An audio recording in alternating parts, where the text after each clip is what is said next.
이어서 담임 목사님 나오셔서 감사하면 행복해진다는 말씀으로 말씀 증거하실 때 많은 은혜 받으시기 바랍니다. 반갑습니다. 예배 자리에 나오신 모든 분들을 환영합니다. 우리 주님의 은총과 평강이 함께 하시길 축원드립니다. 네. 빠르고 경쾌하고 어깨가 들썩들썩하게 한 찬양 감사드립니다. 이번 50여만 명의 수험생들이 수능을 치렀습니다. 수능을 치렀는데 여기에 그 답안지 카드에 맨 먼저 필적 확인 문구를 넣어야 된다고 해요. 필적 확인 문구를 넣어야 되는데 이번에 그 필적 확인 문구가 뭐냐 하면은 첫 번째 스크린을 띄워주면은 양강모 시인의 가장 넓은 길에서 나오는 시구인데 가장 넓은 길은 언제나 내 마음속에. 이제 수험생들이 시험을 치르면서 지금 불안하고 긴장되고 두렵고 떨리잖아요. 그런데 그 답안지 카드에 맨 먼저 필적 확인 문구 넣어야 되는 것이 가장 넓은 길은 언제나 내 마음속에. 그렇게 해서 우리 수험생들을 울컥하게 했다고 해요. 불안하고 두렵고 떨린 그 수험생들을 많이 위로하는 그런 시구가 되었던 것 같습니다. 그래요. 다만 현재 길이 보이지 않을 뿐인데 묵묵히 양강모 시인의 말처럼 묵묵히 성실한 자세로 임하다 보면 그 길은 마침내 새벽과 같이 함께 나타나게 될 것입니다. 중요한 것은 지금 그 길이 보이지 않는다고 해서 내 마음속에서조차 그 길을 없애버려서는 안 될 것입니다. 우리 수능을 본 전국 50여만 명의 수험생들의 길과 미래를 하나님께서 예비해 주시기를 기원드립니다. 신은 언제나 우리 마음을 위로하고 우리에게 희망을 주고 또 용기를 갖도록 하는 것 같습니다. 제가 4주 전 설교에서 하나님이 주신 자연을 보면서 그 가운데 계시된 하나님의 뜻을 알고 찬양하는 시를 지어보라고 권했지요. 기억나나요? 추수감사주일 시로서도 감사를 드려보기 위함이었습니다. 세 분이 시를 주셨어요. 지어주셨는데 한번 그 시를 소개해 보겠습니다. 두 번째 스크린을 띄워줘 보세요. 한기창 집사님의 사계입니다. 사계. 믿음으로 봄, 동토에 잠 깨워 시린 싹 틔워내고 소망함으로 여름, 폭염 녹여들여 낙내 폭우에 살아남아 사랑과 은혜 입어 가을, 가꾸지 않아서도 주님의 기운 몽글몽글, 가지마다 주렁주렁 만물이 풍요하니 잎새마다 고운 옷 갈아입고 춤을 추네. 오 나의 주 나의 하나님, 말씀만으로 지어진 것들이 어찌 이리 정묘하고 신묘한지요. 권능의 손을 펼치시면 이보다 얼마나 더 아름다운지요. 안식의 겨울, 흙으로 된 것은 흙으로, 하나님의 생기로 된 것은 하나님 품으로 돌아간다 하시었으니 이 가을 가기 전 더욱 탐스런 열매가 되리라. 다음으로 이주비 권사님의 시입니다. 제목은 소나무 두 그루입니다. 매일 소나무를 만나러 간다. 그 소나무가 보고 싶어 오늘도 기분 좋게 현관을 나선다.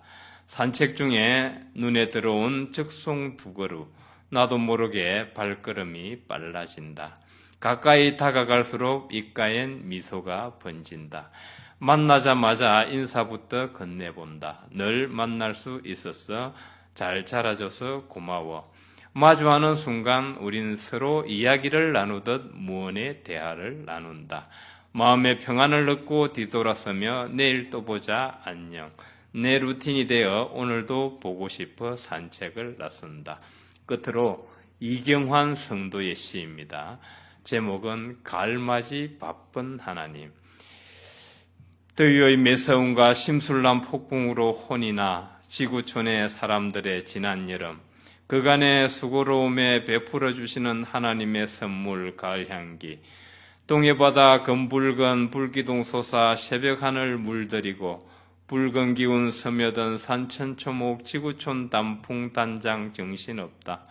지구 저편 쇠틀구름 타고 달려온 가을, 목 빼꼼 내밀어 하강할 시간 재울질하고 비구름 친구 함께 무지개 사다리 만들기에 정신없는 소설바람, 대자연과 인간들에게 베풀어 주신 하나님 은혜, 결실의 시간 맞아 감사의 마음으로 내일을 준비한다. 자, 세 편을 다 소개해드렸어요.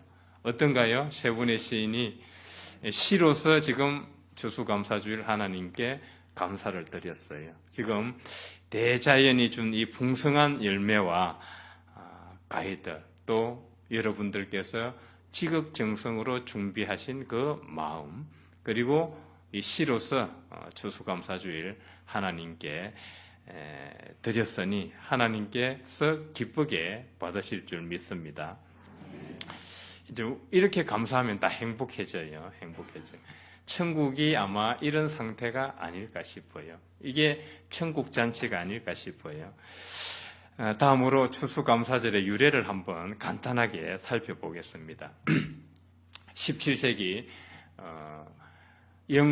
청교도들이 이제 영국 국교회에 박해를 받았죠. 그래서 신앙의 자유를 찾아서 메이플라워를 타고 미국의 매사추세츠 플리머스 지역에 이제 정착하게 되었습니다.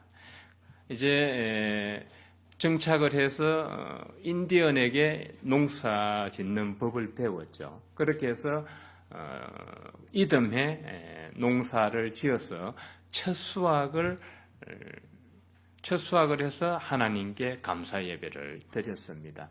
이것이 이제 추수감사절의 전통이 되어서 미국의 초대 대통령인 조지 워싱턴 대통령이 처음으로 이 전통을 추수감사절로 정해 국경일로 삼았죠. 그리고 1941년 미국 의회에서 11월 넷째 주 목요일을 공휴일로 지정을 해서 지금까지 이렇게 추수감사절이 이어져 오고 있습니다. 그런데 이제 우리는 추수감사절 그러면은 아주 풍성하고 즐거운 일들만 있기 때문에 하나님께 감사 예배를 드린 것으로 생각하는데, 이 청교도들이 감사 예배를 드린 시작은 그렇지 않아요. 그들이 인디언들에게 농사를 배워서 이제 농사가 서툴겠죠. 그러면 그 수확이 보잘것없었을 거 아니에요. 거기에다가 추위와 싸우면서 그 줄인 배를 움켜쥐고 농사를 지었지만 첫 수확은 조금밖에 안 됐고 동료 개척자들의 절반 이상이 다 굶어 죽었어요. 그러니까 줄인 배를 움켜쥐고 추위와 가난과 싸우면서 동료 개척자들이 죽어가는 것을 보면서 감사할 수 없는 상황에서조차도 역경의 한복판에서 하나님께 감사 예배를 드렸던 거예요. 이게 이제 추수감사절이 되었는데, 우리는 그래서 이 추수감사절을 통해서 역경의 한복판에서도 하나님의 은혜를 발견하며 감사해야 된다는 그 의미를 다시금 되새겨보게 되는 것입니다. 그래서 우리는 이 추수감사절을 통해서 늘 즐겁고 풍성하고 풍족할 때 감사하는 것이 아니라, 우리가 어려움에 처해 있고 역경에 처해 있다 할지라도 그 가운데 하나님의 은혜를 발견하고 감사드릴 수 있어야 되겠다는 그런 의미로 설교를 해보고자 합니다. 6번째 스크린을 보면 사도 바울은 데살로니가전서 5장 18절에서 범사에 감사하라, 평범한 일상에 대해서 감사하는 거죠. 이는 우리가 너무도 잘 아는 성경 구절이기도 하죠. 그러니까 평범한 일상에 감사하는 것이 이제 하나님의 뜻이라고 하는데, 여러분들 평범한 일상이 어떤가요? 늘 좋기만 한가요? 그렇지 않죠. 우리가 지금 이제 청년 정도 되면 이미 다 이해를 하게 돼요. 우리 인생은 롤러코스터를 타게 돼요. 좋은 일이 있다가 또 슬픈 일이 있다가 어려울 때 또 좋을 때 이걸 계속 이 곡선 롤러코스터를 타게 돼요. 타게 되는데 그래서 우리의 평범한 일상이라는 것이 늘 좋지만은 않아요. 늘 좋지만은 않아요. 그 가운데 사도 바울은 하나님의 은혜를 발견하고 감사하는 것이 바로 하나님의 뜻이라고 강조하고 있는데 이 청교도들은 바로 그 역경의 한복판에서도 하나님의 은혜를 발견하고 감사 예배를 드렸기 때문에 그들이야말로 정말 그 추수감사절의 전통은 성경적 감사의 모범이 된다고 하겠습니다. 사실 우리가 몸이 아프고 하는 일도 잘 풀리지 않고 내 앞에 진로도 불투명하고 어려운 상황에서 감사하기란 참으로 쉽지가 않죠. 우리는 인간이기에 참으로 쉽지가 않습니다. 그래서 지금 현재보다 이 물질적으로 풍요롭고 풍족하고 상황과 조건이 좋아졌을 때 우리는 막 하나님께 예물 드리고 감사하고 이렇게 하죠.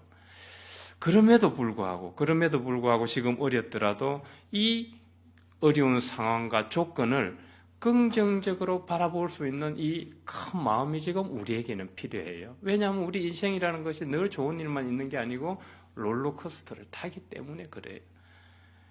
그때마다 이 어려운 상황을 긍정적 비전과 관점으로 바라볼 수 있는 이 큰 마음이 우리에게 필요하다는 거죠. 그래서 심리학자 길로비치 교수는 그런 말을 합니다. 어려운 상황에서 불평불만을 이렇게 늘어놓기보다는 우리가 그 어려운 상황에서 이 또한 지나가리라 하는 그런 긍정적 관점과 비전을 가지게 될 때 우리가 경험하는 질이 달라진다고요. 사실 그렇잖아요. 지금 내 이 힘든데 불평불만 계속 쏟아나 봐요. 더 힘들어져요. 그런데 이 상황을 내가 긍정적 비전, 풍성한 모델로 비전으로 바라보게 되면은 이 어려움이 오히려 더 긍정적인 관점으로 가지게 되면서 경험의 질이 달라지는 거죠. 이것은 실제 연구에서도 밝혀졌는데 그 긍정적인 정서, 감정을 가지게 되면 우리 뇌와 마음이 바뀐다고 그래요. 동영상 준비되었으면은 동영상을 같이 한번 보겠습니다.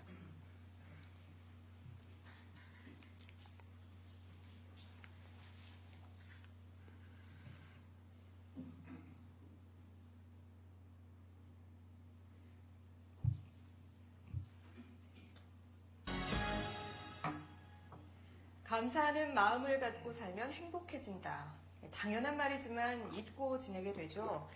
그런데 실제로 감사하는 마음을 가지면 우리 뇌가 변하고 삶도 달라질 수 있다는 사실이 의학적으로 증명됐습니다. 남주현 기자가 보도합니다. 엄마가 내게 해주셨던 여러 가지 고마운 일들을 하나하나 생각하면서 30대 직장인에게 어머니에 대한 고마움을 떠올리게 하는 메시지를 5분 동안 들려줬습니다. 심장박동이 안정적인 파형을 그리고 표정은 편안해집니다.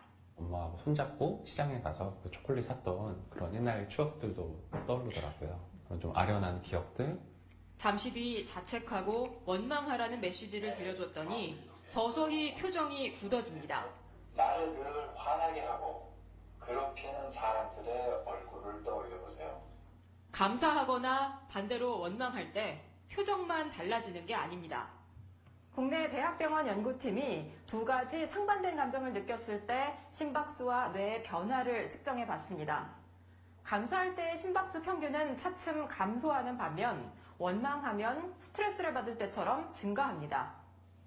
심박수가 달라지는 건 상황에 따라 우리 뇌도 계속 변하기 때문입니다. 측좌핵 등 뇌 여러 부위에 걸쳐 있는 보상회로가 즐거움을 관장하는데요. 감사하는 마음을 가지면 보상회로가 뇌의 많은 부위에 연결돼 즐거움을 더 잘 느끼게 된다는 게 기능 MRI 영상으로 확인됐습니다. 흥분되기도 하고 억제되기도 하고 하는데 그게 이제 계속 반복해서 나타날 때 이 변화들이 쌓여서 영구적인 효과로 나타날 수 있는 거죠. 누군가를 탓하고 원망하기보다 늘 감사하는 마음을 가지려고 애쓰면 우리 뇌가 변하고 삶도 달라진다는 얘기입니다. SBS 남주현입니다. 예, 여기까지. 연구에서도 밝혀졌듯이 감사하는 마음을 가질 때와 반대로 그 부정적인 분노나 원망의 감정을 가질 때 얼굴 인상도 달라지면서 뇌도 그렇게 변화한다는 것을 잘 보여주고 있습니다. 이것은 감사와 사랑 등 긍정적인 비전과 생각과 모델을 가질 때 이 뇌가 더 좋게 변화하고 우리 몸도 좋은 반응을 보인다는 것을 잘 말해주고 있습니다. 그래서 역경의 한복판에서 감사할 수 없는 상황에서조차도 감사하는 것이 우리에게 지금 중요하다는 것입니다. 이것은 심리학적 연구도 잘 증명해 주고 있죠.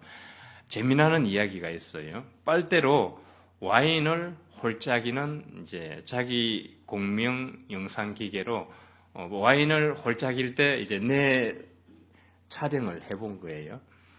와인은 다 똑같은 이제 와인이었는데 실험 연구자가 와인에 대해서 소개를 했어요. 이 와인은 아주 오래된 것이다. 아주 오래된 것이고 몇백 년 전에 이미 시작을 해서 오랜 숙성의 과정을 거쳐서 정말 품질이 최고다. 그렇게 설명을 해주고 이제 와인을 홀짝이는 동영상을 촬영을 했어요. 그런데 그 메시지를 듣고 와인을 홀짝였을 때 사람들이 그 뇌가 아주 크리스마스 추리 반짝이서 반짝반짝반짝 했다 그래요. 그만큼 지금 오래된 좋은 와인을 마시니까 기분이 엄청 지금 좋은 거예요. 그런 믿음이 있기 때문에. 그런데 그 와인이 아주 실제로 연구자가 좀 속였지만 싸구려 와인이었어요. 그러면 그걸 싸구려 와인이었다고 생각하고 먹었을 때 어땠을까요? 우리의 뇌는 그래요. 어떤 것을 좋다고 여기고 소중하게 생각하면은 더 긍정적인 경험을 하게 된다는 거예요. 더 긍정적인 경험을 하게 된다는. 그래서 우리가 어렵고 힘들 때 이 사태를 그래도 긍정적으로 바라보는 것, 이게 우리에게 대단히 중요하다는 것입니다. 즉, 싸구려 와인병에 근사한 비싼 라벨을 붙여가는 것과 똑같은 거예요. 요즘 많은 사람들이 양자 물리학을 말하면서 생각이 현실을 만들어낸다 그래요. 이런 주장을 펼치고 있는데 더 나아가서 그 긍정적인 것을 끌어당기고 부정적인 것은 부정적인 것을 끌어당긴다고 그래요. 이것이 왜 그럴까요? 7번째 스크린을 띄워주시면 과학을 넘어 과학을 하는 연구자들은 이 우주에는 아카샤 장이 형성되어 있다고요. 아카샤 장. 저는 이 아카샤 장을 기독교인으로서 하나님의 생명 에너지 장이라고 저는 믿고 있습니다. 믿고 있는데 이 아카샤 장은 만물을 서로 연결시켜주고 있어요. 만물을 서로 연결시켜주고 있어요. 미국의 스탠포드 대학교에서 한 가지 실험을 했습니다. 인간의 마음과 인간의 의식과 이 사물이 과연 연결될 수 있는가? 서로 정보 교환을 하는가? 이 실험을 해봤어요. 그래서 지금 여기 이제 물을 떠다 놓고 일반 평범한 물이에요. 물을 떠다 놓고 몇 사람이 모여서 의식을 집중해서 기도를 했어요. 목표는 분명히 있어야 됩니다. 목표가 있는데 뭔 목표냐면은 이 물의 pH 농도가 올라가는 그 목표를 세우고 의식을 집중하고 기도를 하고 나서 그 물의 pH 농도를 측정해 봤더니 확실히 pH 농도가 올라갔다 그래요. 산성화됐다는 거죠. 그리고 나서 이제 똑같은 물, 동일한 물을 가지고 이제 저 물의 pH 농도를 낮추겠다는 목표를 세우고 몇 사람이 의식을 집중하고 기도하고 나서 그 물을 측정해 봤더니 pH 농도가 내려가서 알칼리성으로 변해 있더라는 것입니다. 마치 기적과 같죠. 마치 기적과 같죠. 이것은 지금 이 우주에는 우리 눈에 보이지 않는 이 에너지 장이 있다는 거예요. 동양에서는 이것을 기로 표현을 했어요. 기를 표현을 했는데 이 아카시아 장은 우리의 의식과 사물을 서로 연결시켜주고 있기 때문에 상호 정보 교환을 한다는 거예요. 제가 이전 교회에 있을 때 이런 적이 있었어요. 갑작스럽게 이제 뭐 설교를 해야 되고 그 정보를 설교를 해야 되는데 갑작스럽게 이 핸드폰이 다운이 돼 버렸어요. 다운이 돼 버렸어. 이 안에 정보가 다 있는데 이제 어떻게 해야 되지? 켜지지가 않는 거예요. 지금 그게 지금 한 2년 가까이 지금 아직도 쓰고 있는데 제가 어떻게 했을까요? 그래서 제가 그 당시 이런 공부를 좀 하고 있었어요. 하고 있고 이걸 일단은 냉장고에 넣었어요. 이걸 냉장고에 넣고 그리고 이제 의식집중을 해서 계속 이제 메시지를 보냈어요. 켜져라, 켜져라, 켜져라. 정말 어떻게 보면 참 무모하죠, 그죠? 이거 뭐 완전 쇳덩어리, 뭐 플라스틱 덩어리한테 지금 제가 말을 하듯이 지금 켜져라, 켜져라 그렇게 하고 있으니 얼마나 무모해요. 근데 어떻게 되었을까요? 좀 있다가 켰는데 켜졌어. 지금 2년 동안 쓰고 있어요. 지금 한 5년째 쓰고 있는데 여러분들 사물과 의식은 교통해요. 서로 정보 교환을 합니다. 하나님께서는 이런 생명의 에너지장을 우리에게 줬는데 우리가 활용을 못하고 있어요. 우리가 활용을 못하고 있어요. 지금 뭐 핸드폰, 뭐 기기 이런 거는 눈에 보이니까 비싼 돈 주고 사서 활용을 하지만은 정말 하나님이 주신 이런 큰 축복을 우리는 잘 몰라요. 잘 몰라요. 서로 작용하고 있는데. 그래서 저는 이렇게 이해를 합니다. 하나님의 생명 에너지장은 마치 우리에게 준 도화지와 같아요. 마법의 도화지와 같아요. 그 도화지에 내가 어떤 계획을 써놓고 나의 어떤 인생의 비전을 걸어 넣는가. 그 생명의 에너지장은 그 에너지를 우리에게 줘요. 그런데 내가 늘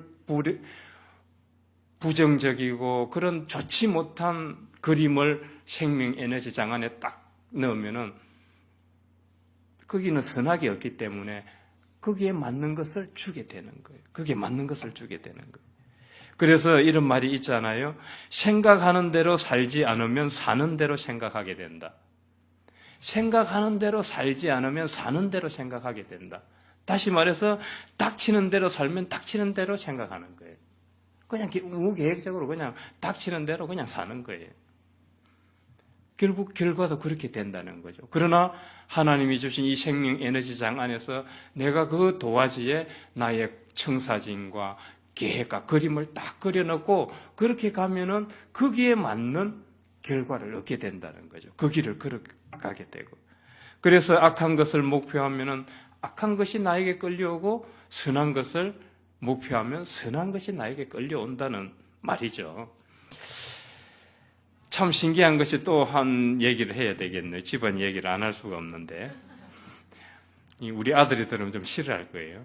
아들 녀석이 좀 많이 컸다는 생각을 해요. 이제 예전에 여러분들이 보던 그 조그만 아기가 아니에요. 이제 저보다 커요. 저보다 큰데 그 아들 녀석이 한 번은 같은 반 학우들과 이제 인간관계 문제로 저에게 이제 조언을 구했어요. 아빠, 우리 반에 나를 포함해서 4사람이 친한데 여자 둘, 자기를 포함해서 이제 남자 둘, 다 친하지만은 그 4사람이 특히 친하대요. 그러니까 여사친, 남사친으로 뭐 잘 지내고 있는 것 같아요. 그런데 이게 사람이 살다 보니까 그렇지 않잖아요. 이성이 끌리게 되죠. 그러니까 그 여학생 2명 중에 1명에게 좀 마음이 끌린 것 같아요. 이제 수명을 1년 남겨두고 있는데 어떻게 하나. 그래서 이제 중간고사를 보고 나서 서로 얘기 좀 하자 해서 얘기를 했다 그래요. 했는데 이제 서로 자신이 없는 거예요. 서로 수능을 1년 앞두고 있는데 서로 자신이 없으니까 그냥 우리 현재처럼 이렇게 친구처럼 지내자. 그렇게 이제 서로 합의하고 결론이 났어요. 그렇게 해서 그 다음날 이제 학교를 가려니까 이제 그 여학생 얼굴 보기가 이제 민망하다는 거예요. 이 아빠 어떻게 해야, 나는 이제 큰일 난 줄 알고, 뭐 아무 일도 없었구만. 그래서 제가 이제 아빠가 평상시 사용하는 방법을 하나 가르쳐 줄게. 잘 들어봐라. 아빠는 성도들하고 마찰과 갈등이 생겼을 때, 혹은 동료 목회자와 마차와 갈등이 생겼을 때, 인간이기 때문에 이것은 없을 수가 없다. 생기기 마련인데, 나는 그때 이제 조용한 시간에 의식을 집중해서 그분에게 메시지를 보낸다. 나는 당신을 사랑합니다. 나는 당신에게 편견이 없습니다. 우리는 서로 사이좋게 잘 지낼 수 있습니다. 이 메시지를 아빠는 보낸다. 그러면 거짓말같이 그 관계는 곧 회복이 된다. 아빠가 경험한 거다. 너도 한번 해봐라. 하면 그 여학생에게 메시지를 보내라. 나는 너하고 예전처럼 그냥 좋은 관계를 유지하고 싶다. 우리 수능까지 공부 열심히 잘하자. 좋은 대학 가자. 이런 메시지를 보내라. 일주일 이내 해결될 거다. 아니나 다를까 일주일 뒤에 연락이 왔어요. 아빠 해결됐어. 원래대로 관계가 회복이 됐대요. 그래요. 이 우리가 하나님이 주신 생명의 에너지장을 우리가 활용하지 못하고 있을 뿐이에요. 그냥 눈에 보이는 것만. 그냥 우리 감정에 그 드는 부정적 감정이나 정서 이것만 그냥 쫓아가는 거. 그게 실제로 나의 것이 아니에요. 우리의 것은 하나님이 주신 이 생명의 에너지장이에요.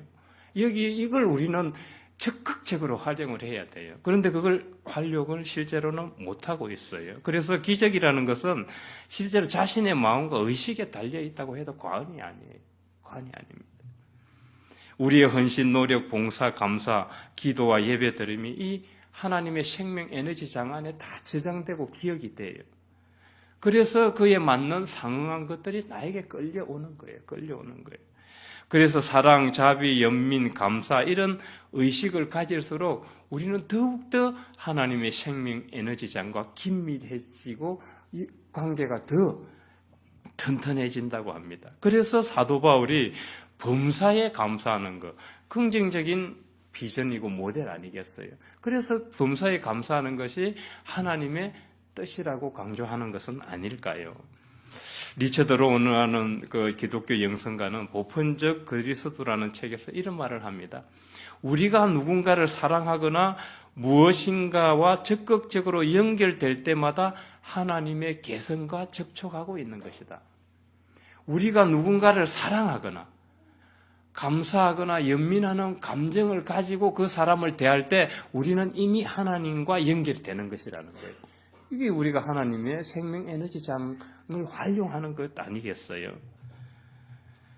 우리는 이제 좀 큰 대인의 마음을 가질 필요가 있습니다. 하나님의 에너지장을 잘 활용하기 위해서는 날 옹졸한 마음으로 그냥 여기에 그냥 갇혀가지고 하나님의 에너지장 이리 큰 축복이 있는데 이거는 그냥 전혀 생각하지 못하고 이 작은 데 갇혀가지고 여기에 아웅다웅 하면서 살아간다면은 하나님이 예수님이 되어 오셔서 우리를 가르친 것이 허사 아니겠어요? 그래서 감사하는 마음과 사랑하는 마음이 결여될 때 우리는 하나님의 개성과 멀어진다고 보면 되는 거예요. 우리가 힘들고 어렵고 고통스럽고 짜증스러울 때조차도 이 역경의 한복판에서 감사한다면 우리는 더 하나님의 뜻에 가까워지고 하나님의 생명 에너지장과 더 가까워지는 겁니다. 이것은 심리학자들의 연구 결과이기도 하고 과학을 넘어 과학을 하는 사람들의 주장이기도 하고 오늘 사도 바울이 강조하는 말씀이기도 한 것입니다. 예수를 믿고 신앙생활을 한다는 것이 실제로는 그래서 이 긍정적인 마인드 훈련을 하는 거예요. 내가 부정적이고 이 부정적인 감정에 사로잡혀 있고 누구를 비난하고 누구를 정죄하고 이런 마음이 계속 들 때 우리는 계속 이 긍정적인 마인드 훈련을 해야 돼요. 이런 마음이 사라져야지. 아까 제가 그랬죠. 우스갯소리를 했지만 그게 실화예요. 내가 긍정적인 마인드를 가지고 메시지를 보내야 해결이 돼요. 그런데 긍정적인 마음을 가지지 않고 계속 그냥 메시지만 보내봐요. 해결이 안 되죠. 해결이 안 되죠. 우리 인간은 태어날 때부터 생존을 하려는 그런 의지가 있어요. 때문에 이 부정적이고 불안한 정서들이 우리를 지배하고 있어요. 왜냐하면 맹수를 보면은 무섭고 두려우니까 생존해야 되잖아요. 도망쳐야 되잖아요. 절벽 앞에 서면은 두렵고 떨리잖아요. 살아야 되니까. 뒤로 물러서잖아요. 이런 부정적인 걸 다스리는 이 편도체가 우리의 뇌를 지배해요. 두려움과 불안이 올 때. 그래서 우리가 이런 이성적인 사고라든지 사랑의 감정이라든지 이런 게 딱 다 차단이 되어버리는 거예요. 그래서 테플론 처리, 코팅 처리가 되었다고 하는 이유가 거기 있는 거예요. 계속 긍정적인 이 감정과 정서와 패턴들을 심어줘야 되는데 이게 잘 스며들지를 않는다는 거예요. 왜냐하면 부정적인 것에 선천적으로 끌리기 때문에. 그래서 예수님께서 우리에게 오셔서 우리의 이 부정적인 삶의 패턴, 부정적인 사고 패턴을 해체시켜주고 긍정적인 사고와 비전을 심어주신 거예요. 그게 복음이라고 하는 것입니다. 그래서 이 궁핍한 모델, 이 부정적인 모델에서 벗어나려고 훈련하는 거, 이게 우리에게는 대단히 중요하고, 사실 이 부정적인 모델, 이 궁핍한 모델에서 벗어나지 못하면은 우리는 하나님의 은총을 체험하기가 어려워요. 체험하기가 어려워요. 그래서 메타노이아가 잘 보시면은 우리는 죄에 그냥 사로잡혀서 죄를 회개하는 건데 실제로 메타노이아의 뜻은 메타, 넘어, 노이아, 생각과 관점을 넘어가는 거예요. 지금 현재 있는 나의 부정적인 패턴과 사고와 정서를 넘어가는 거예요. 이게 메타노이아예요. 메타노이아, 회개하는 거예요. 회개하라 천국이 가까웠다 할 때 그 메타노이아가 그 뜻이란 말이에요. 그래서 감사하면 갑자기 사태가 나에게 유리하게 변하지는 않지만 몸에서부터 서서히 긍정적인 변화가 오기 시작합니다. 우리 몸의 면역체계는 상당히 이 감정에 민감하게 반응한다고 그래요. 미국의 과학자들이 통계와 연구를 통해서 밝혀낸 게 있어요. 지금 사람들이 많이 죽는데 염증으로 많이 죽는다 그래요. 염증으로 죽는 게 미국에서 지금 1위라 그래요. 왜 염증이 생기죠? 우리가 스트레스 상황이 있을 때 몸에 백혈구가 순찰을 나온다 그래요. 몸에 무슨 이상이 있나 그러고 순찰을 나서 혈관을 막 돌고 있어요. 아무 이상이 없는데. 그러면은 일단 백혈구가 나오게 되면은 몸에 상처가 나게 돼요. 그것들이 뭘 잡아먹으니까. 그래서 그 잡아먹을 때 염증이 생겨요.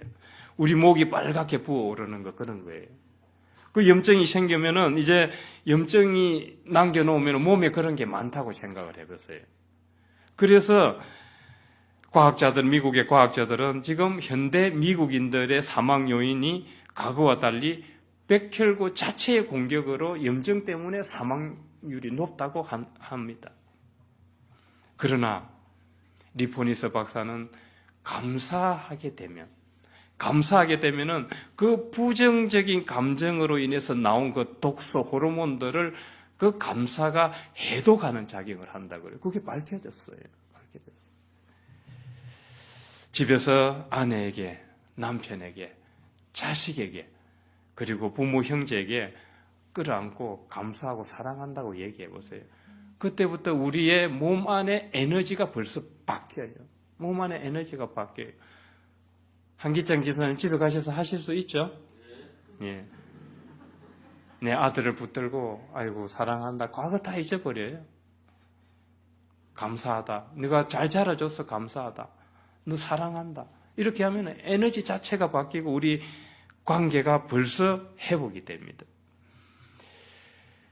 8번째 화면을 보면 감사를 잘하는 사람일수록 이 회복 탄력성이 높다고 그래요. 어떤 고난이나 역경과 맞닥뜨려도 좌절하지 않고 다시 더 일어서서 더 높은 곳으로 올라가게 되는 그 마음의 권력을 가지고 있다고 그래요.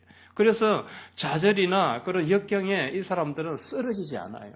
더 오뚜기처럼 일어서서 더 높은 곳으로 튀어 올라요. 이 회복 탄력성. 감사하는 사람일수록 그렇다 그래요.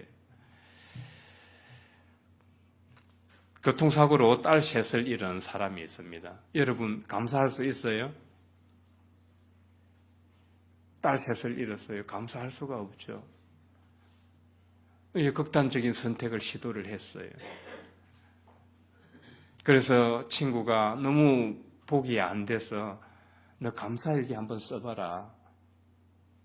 그냥 이렇게 지나가는 말로 무슨 위로를 해야 될지를 모르잖아요. 감사일기 써봐라 그 얘기를 해줬어요. 그리고 나서 매일 울면서 우울증에 시달리면서 그러다가 어느 날 감사를 발견하기 시작하면서 감사일기를 써봤어요.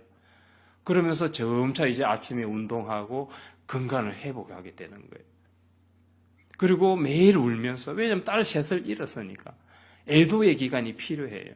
우리는 욥의 친구들을 보면은 욥이 지금 애도하는데 옆에서 막 잔소리만 늘어놓잖아요. 니 죄 때문에 그렇다, 뭐 정죄하고 판단하고. 우리는 형제가 아플 때 그렇게 하면 안 돼요. 같이 옆에서 가만히 있어주고 아무 말 안 하는 게 최선이에요. 그냥 그게 위로가 되는 거예요. 애도의 시간이 필요한데 이분은 막 울면서 감사일기를 매일 써나갔어요. 그런데 어떻게 됐을까요?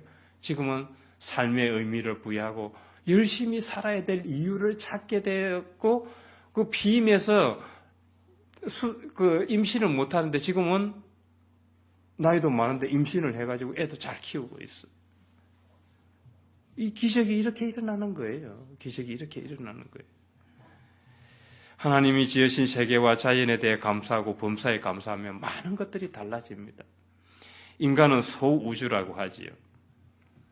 존 밀턴의 신라군에 보면은 그 타락한 천사장이 에덴 동산에 가서 최초의 인간 아담을 꼬셔가지고 죄를 짓게 만들어요. 존 밀턴의 신라군에는 스토리가 그렇게 전개되죠. 그런데 그 타락한 천사장이 에덴 동산에 가서 그 아담을 이제 죄를 짓게 만들고 이렇게 얘기를 해요. 자기가 지금 에덴 동산에 있는데도 자기 스스로가 지옥이기 때문에 나는 어딜 가도 지옥이다 그래요. 무슨 말인지 아시겠죠? 지금 이 생에서 지옥과 현실은 자신이 만들어 간다는 거예요. 자신이 만들어 간다. 우리는 존 밀턴이 이 표현을 통해서 우리가 소우주라는 것을 강조하고 있어요. 하늘은 스스로 돕는 자를 돕는다고 자주 말을 하는데 우리가 평범한 일상에 대해서 이 하나님의 생명의 에너지장 안에서 이것을 잘 활용하면 큰 축복을 받고 좋은 에너지들을 우리에게 끌어당길 수 있어요. 거기에 의식을 집중하며 그런 긍정적인 모델과 비전을 가지도록 애쓰면서 감사하면서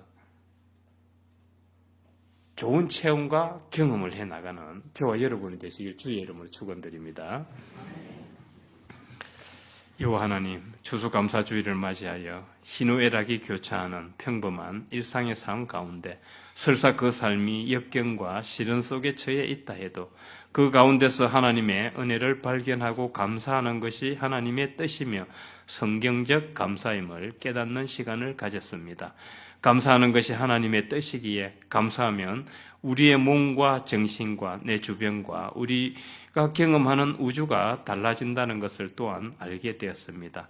하늘은 스스로 돕는 자를 돕는다고 하였듯이 저희들의 삶이 설사 감사할 수 없는 상황과 조건 속에 있을지라도 그럼에도 불구하고 그 역경의 한복판에서 하나님의 은혜를 발견하고 감사함을 느끼고 감사를 표현함으로써 몸과 정신과 우리가 경험하는 우주를 우리 자신에게 유리하게 변화시켜 나가는 성도들이 다 될 수 있도록 성령께서 도와주옵소서. 예수 그리스도 이름으로 기도드립니다. 아멘.